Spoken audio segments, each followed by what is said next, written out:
Hello friends, welcome to the Soviet Jewelry channel.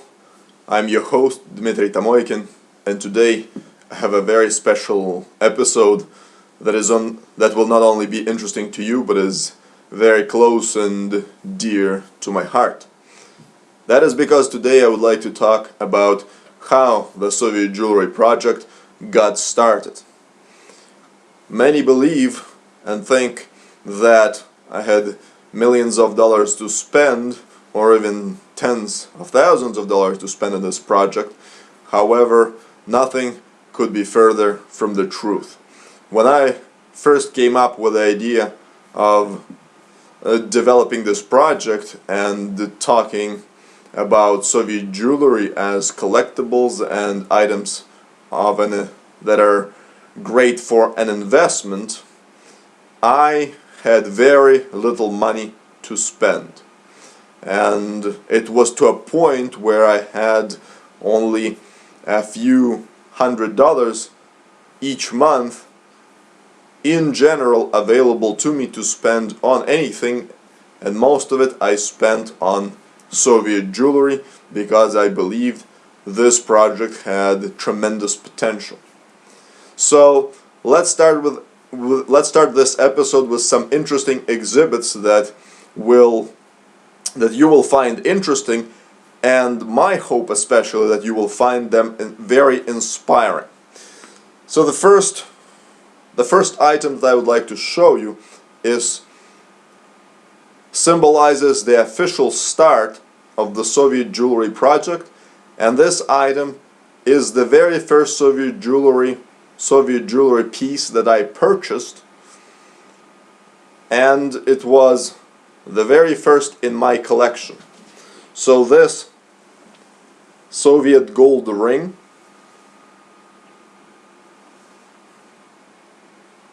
you can see it's quite exquisite, and I may add very unusual. However, this was not the reason why I purchased it. It was back in 2007, purely by accident, that I walked into a supermarket that was on the outskirts of the Vilnius city. Vilnius is a capital of Lithuania, a country that is in far Eastern Europe, on the coast of the Baltic Sea, where I was living at the time. And I went into a supermarket to purchase groceries, where there was a pawn shop that was selling various gold and silver jewelry items. So as I purchased my jewelry and was walking out, I decided to stop by to see what was in it. Now, so you understand my mentality, I was already thinking about Soviet jewelry for quite a while. However, was not ready to commit to it, but it was heavily weighing on my mind that I should start investing in this unique market, because I was the first person to realize that this is something that nobody collected at all. So as I was walking past that pawn shop, I went in, took a look, and saw this specific ring. It caught my attention, and after, I remember I took a pause to purchase it, because it was at that time roughly $100 of value. However, eventually I came to a decision to commit and start collecting these items. And again, this ring was the first one I purchased, where, may I add, I purchased it at twice the value at that time, because I purchased it about $100, and roughly the value of Soviet jewelry items, especially gold rings, at that time was about $50.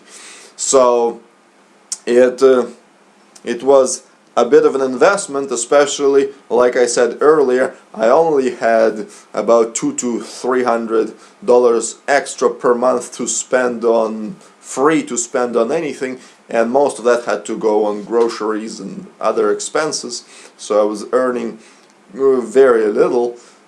That said, I started from that point on, from this ring, I started diverting part of that money to acquisition of Soviet gold jewelry.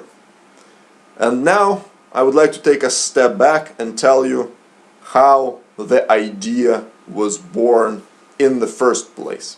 So again, it happened in Vilnius, where I was very closely involved with art, antiques, and collectibles. This is where I discovered art for myself as a collector.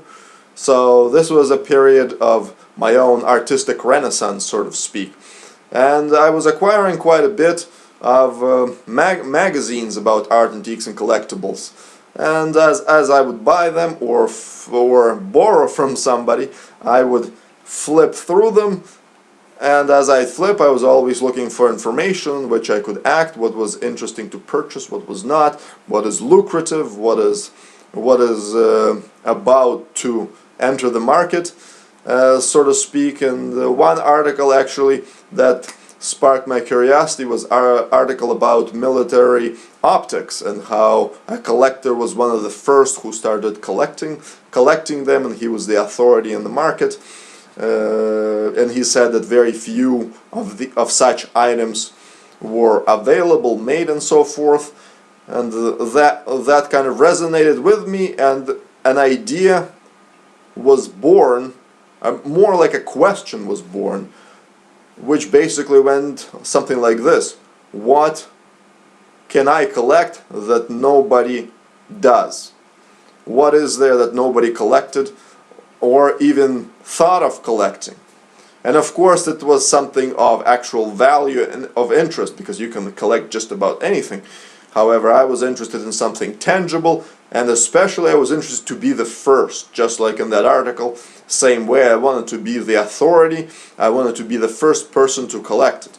So that point, I don't remember very specific the exact date, in 2007 when I was flipping that article or reading that article, but I definitely remember the surrounding and how I came to that question. So as that question entered my mind, and as I would go to the antique places of gathering, to the flea markets, to pawn shops, I started actually noticing gold jewelry that was being sold for its pure gold value. There was a lot of pawn shop dealers and brokers, and suddenly I started noticing that there was Soviet items that were laying on the table, and all of them were being sold at just basic value of gold at that time. Nobody paid attention to them, just you can buy it as a jewelry piece or just as pure gold. And this started to happen quite often. I would go every Saturday and Sunday, I would go to these places, and I just started noticing gold and silver jewelry made by USSR. The idea hasn't yet connected, but it started just coming closer and closer, and pieces started to put together until a very specific day. Again, I don't remember the exact date, but I do remember the day where I went onto a local marketplace on the outskirts of Vilnius just to purchase clothing and so forth, and there was a regular place where you could buy gold jewelry. There was a local dealer who traded second-hand items, where I'd come in and check out what he had to offer. And as I approached and asked to see his inventory, he showed me basically what he had and laid down, and he separated the regular gold jewelry, which was actually more expensive, the modern gold jewelry, which was more expensive, and he said these are the Soviet jewelry pieces, and they are cheaper.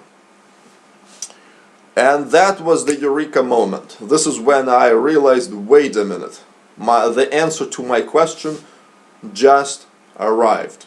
That Soviet gold and silver jewelry is something that I never heard anybody collect before. I never seen any publications on it. I never seen anything written material on it. Nothing.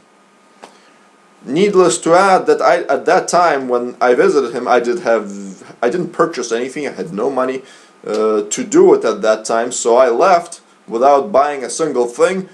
But I acquired more on that day intellectually than I ever could in gold equivalent, because that was when that eureka moment happened, that one could say was the crucial point when this project started to come to an existence, the Soviet jewelry project. So I arrived home and I started researching and looking for all information that I could find about Soviet gold or silver jewelry, and I spent over a month, several months, on doing this research. I was checking eBay, which had Soviet gold items as regular vintage jewelry, and there was very few of them available at that time. And then I was looking for literature. I basically looked online in Russian bookstores, which were plenty in Lithuania at that time, in English literature, and there was nothing. So that basically solidified my belief that there was nothing on the subject. Nobody was looking at it, nobody was collecting it. There was basically no market, no nothing about Soviet jewelry. It was just being sold as either just vintage jewelry items that are cheaper than even the modern ones, or it wasn't being spoken at all. This was when I realized that I had to be the first, and my question was finally answered. Soviet gold and silver jewelry was what I needed to invest in, what the project that I needed to launch, and something that I had to personally lead. So, being inspired by this new revelation, or what I found or what I did not find, I written this article, and for this one I do have a date. It dates to November 19th, 2007, and this is what it looked like. It's named Jewelry of the Soviet Union. It is this thin and only 7 pages, only 7 pages here, 7 pages small. It's tiny, but this is what solidified my idea. And after I written this, shortly after, I found myself in that grocery store, where then I walked to that pawn shop and purchased this ring, and the project was launched. Then, or now, I would like to show you and inspire you through this little analogy. So this is the original publication, tiny, small, and this is my latest book about Soviet jewelry, 3 books in one about Soviet jewelry that was published recently. So this is where I started, and this is where I came from, with little capital, little money, and above, of course, it's not just the book, it's everything. It's countless websites that we now own. It's the massive collection that I own of Soviet gold and silver jewelry. It's a massive collection that our organization owns. It is everything together. It's the news that we constantly produce. It's the breakthroughs that we make, and it's that 4 or 5 times price growth of Soviet gold and silver jewelry that happened largely thanks to our effort that now everybody around the world can see.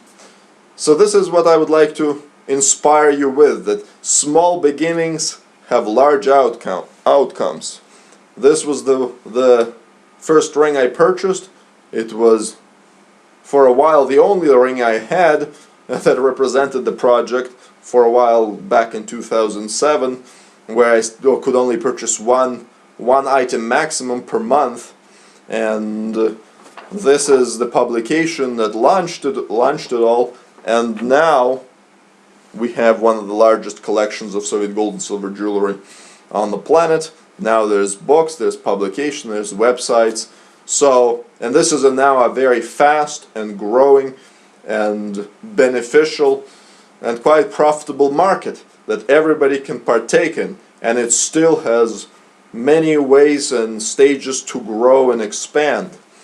So with this episode, again, I would like to inspire you to take that small little step to purchase that single Soviet jewelry, to do a little bit of research about it, and again, take that first step and invest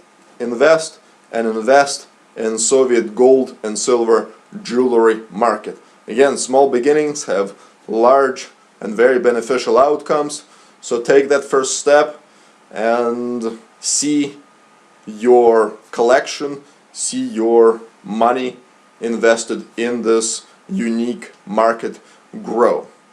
Thank you very much. This is all for this episode, and I will see you in our next episode. Thank you very much again. Have a great day, evening. Bye bye.